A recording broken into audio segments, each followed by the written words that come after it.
Huwag ka mag-alala. Gagawa ko ng paraan para manilasan yung sakit mo. Kahit paubos lahat ng ating napundas. Kahit ipagbili pa natin itong bahay natin. Para kumalik ka lang, Kylie. Kylie. Dito pala yung cellphone ko. Anak, Angel. O nga pala, pagpasok sa eskwela, sabay mo na yung kapatid mo, si Kylie, ha? Kumain na kayo dyan, may pagkain na dyan, nakapagluto na ako, ha? Opo, tay. Ako na pong bahala kay Kylie. Oo nga po pala, tay. Ibabayaran po kami sa school. Para po kasi sa project namin yun. Kailangan po kasi yun.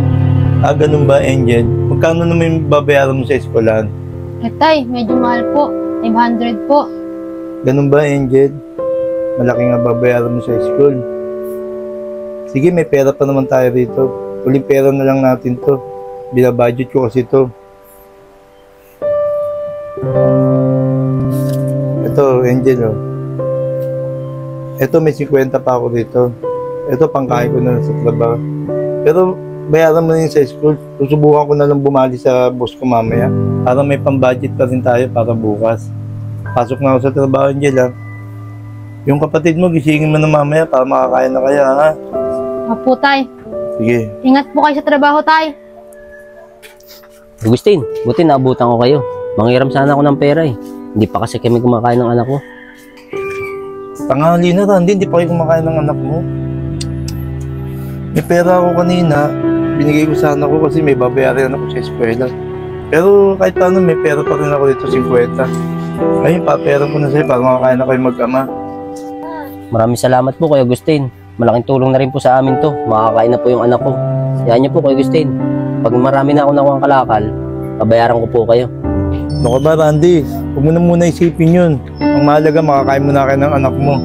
Maraming salamat po, Kuya Agustin. Ano po, dito na po ako. Tay, pambihira naman po kayo. 50 pesos na nga lang po yung pera nyo. Ipinahiram nyo pa. Paano na lang po yung kakainin nyo mamaya? Naku ba, anak? Maliit na bagay lang yun. Ang importante, makatulong tayo sa mga tao. Saka alam mo ba, maganda yung nakakatulong ka. Saka anak, huwag ka na rin mag-alala. May mga kasamaan mo akong trabaho doon. Mangingi na lang ako ng ulam sa kanila. Saka may bawa naman akong kanin. Ano, nak? Pasok na ako sa trabaho, ha? Sige po, tay. Ingat po kayo.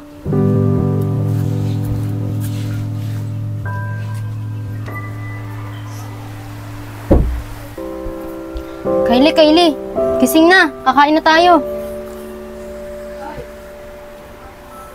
Ate, nasa na po si tatay. Ah, si tatay. Kakaalis lang. Pumasok na sa trabaho niya. Ah, ganun ba? Ate, bakit ba ako lagi nahihilo? Ha? Tingin niya. Baka nilalagnat ka lang. Oh, wala naman ah. May masakit ba sa'yo? Ano bang nararamdaman mo? Ate, etong ulo ko, lagi na lang sumasakit. Ano? Kailan pa yan? Bakit di mo sinasabi sa amin ni tatay? Tatlong araw na to, ate. Busy kasi si tatay sa trabaho niya eh. Kaya hindi ko na sinasabi. Nawawala-wala din naman eh. Eh ngayon, masakit pa ba ulo mo? Oo, ate, masakit pa rin. Pag nagpahinga ako, mawawala na yung sakit ko. O sige, mahiga ka muna dito para makapagpahinga ka. Huwag ka na rin muna pumasok. Pati ako, hindi na rin muna papasok. Sasabihin ko na lang kay tatay pag umuwi na siya.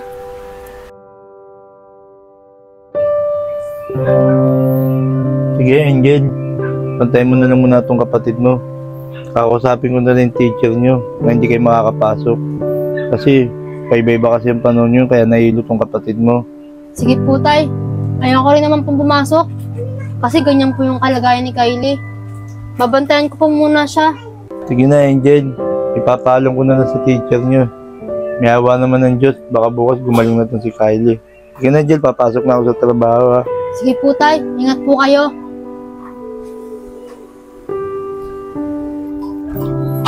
Uy, parang Agustin.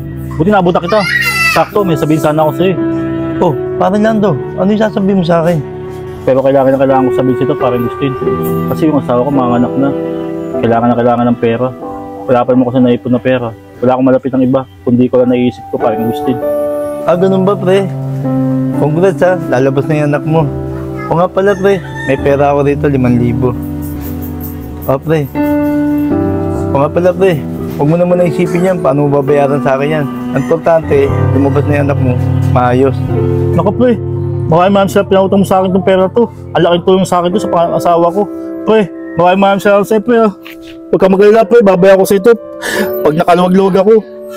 Ano pre, papasok na ako sa trabaho. Pre ha, huwag mo kakalimutan mo gawin mo ako ninong sa anak mo ha. Oo pre, ikaw pa pre. Ha? Ganun ba? O sige, sasabihin ko lang sa kanya. Sige. Pare, saglit lang pare. Yung asawa ko tumawag sa akin, yung anak mo ron, tinakbo sa ospital. Ngayon lang daw. Ano pre? Yung anak ko tinakbo sa ospital. Oo nga pare, sige na, ako nang bahala rito. Kunin mo na mga gamit mo, umuwi ka na. Ako nang bahala kay boss. Ako nang bahala magsabi sa kanya, sige pare. Pre, maraming salamat, sige. Mauna na ako pre. Sige pare. Anak, nandito na ako. Tay, andyan na po pala kayo. Nakuha niyo na po ba yung resulta? Ano pong sabi ng doktor? May pag-asa po ba si Kylie gumaling? Angel, ayaw ko sana maniwala sa mga doktor. Pero, inapat na ako ng mga doktor. Eh, kapatid mo na. Wala na akong kagalingan. Sabi ng doktor, Diyos na lang daw makakapagpagaling sa kapatid mo. Yan, Angel. Kung mag-iima na ang Diyos para pagalingin ang kapatid mo. Ang sakit, Angel.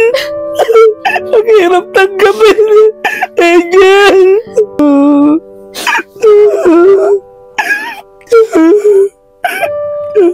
Kylie, huwag ka mag-alala. Gagawa ko ng paraan para manilasan yung sakit mo. Kahit paubos lahat ang ating napundas. Kahit ipagbili pa natin itong bahay natin para gumaling ka lang, Kylie.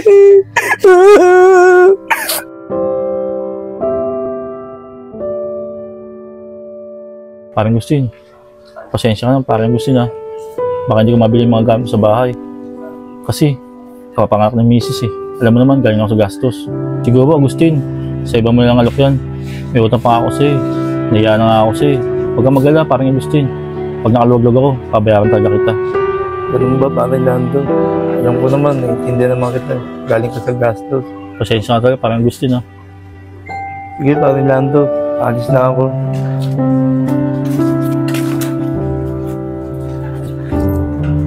Pre, kawawa naman si Agustin ano. Ubus na yung ari-arian niya. May pagamot lang yung anak niya. At naalam naman niya na wala nang lunas yung sakit ng anak niya. Oo nga, Aris eh. Kawawa si parang Agustin. Sana matanggap niya na kung ano mangyari sa anak niya. Kasi alam natin na wala nang lunas yung sakit ng anak niya. Si Kuya Agustin yun na. Malapitan niya. Kuya Agustin! Kuya Agustin!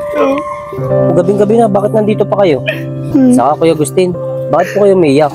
Dahil po ba sa anak niyo? Oo, Randy.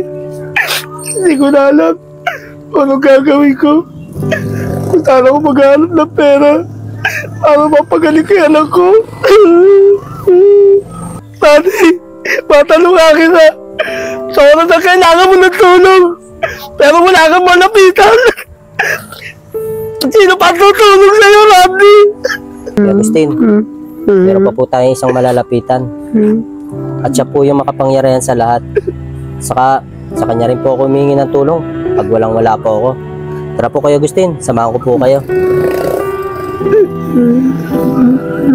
Kuya Agustin, dito po ako humingi ng tulong. Sa oras nang walang-wala ako, siya lang po nakakatulong sa akin. Kaya Kuya Agustin, sa kanya ka po humingi ng tulong. Kuya Agustin, wala naman po mawawala sa atin eh. Subukan nyo lang po. Siya lang naman po makakatulong sa atin eh. Maniwala at punalig lang po tayo sa kanya. Sige na po Kuya Agustin, lumapit na po kayo sa kanya. Mahal na rin. Maawa na po kayo sa anak ko. Pinapaubaya ko po sa inyo aking anak. Wala na po kasi akong malalapitan.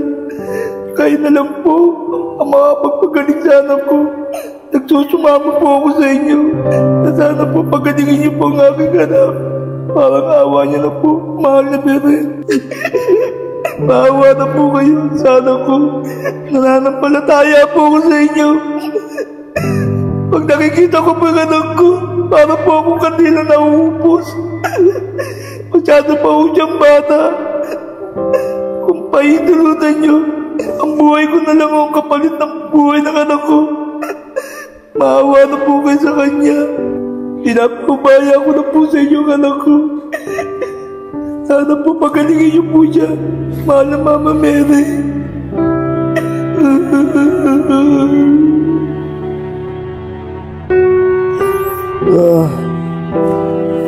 Kylie! Kylie! Angel! Si Kylie! Nasaan? Angel! Angel! Ano ba ginagawa mo dyan? Nasa kapatid mo si Kylie! Kylie! Kylie! Kylie! Kylie! Kylie! Hindi ba sumasakit ang ulo mo? Wala ka na ba nararamdaman, Kylie? Gumaling ka na, Kylie! Tay, wala na po ako nararamdaman eh. Di ko po alam kung anong nangyari. Paano po ako lumakas? Hayaan mo na, anak. Importante, magaling ka na. Ang alam ko na pagaling sa'yo, ang mahal na Beren.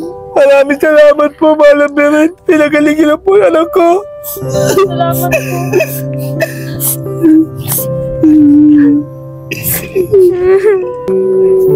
Naging malala naman po kayo, mahal na Beren.